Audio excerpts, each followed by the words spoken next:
C'était un dimanche soir. Je regardais le PSG jouer lorsque je reçois un WhatsApp de mon frère me demandant si j'étais chaud aller voir Mother pour la séance de minuit. Ni une ni deux, je lui ai dit groovy. J'ai toujours bien aimé les séances de minuit, car il y a peu de monde.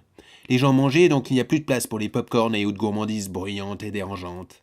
C'est peut-être pas un hasard si mon voisin de derrière s'est mis à péter outrageusement.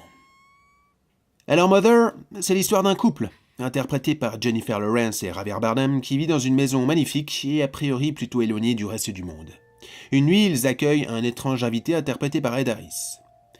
Peu à peu, cela conduit à d'innombrables autres invités dans la maison jusqu'à ce que ça en devienne une invasion au détriment de la belle demeure, du couple et surtout du bien-être de Lawrence. Bon, après une bonne nuit de sommeil et la digestion du film, il me semble que ce long métrage d'Aronofsky ressemble beaucoup à une relecture de la Bible.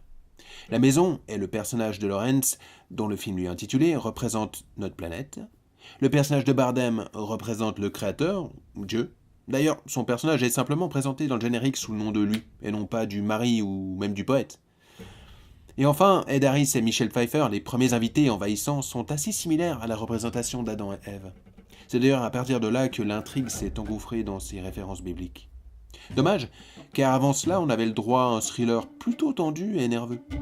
Bref, la maison devient de plus en plus surpeuplée, et les événements vont persécuter l'intimité de Jennifer Lawrence, et les déprédations contre sa maison vont devenir de plus en plus bizarres et violentes.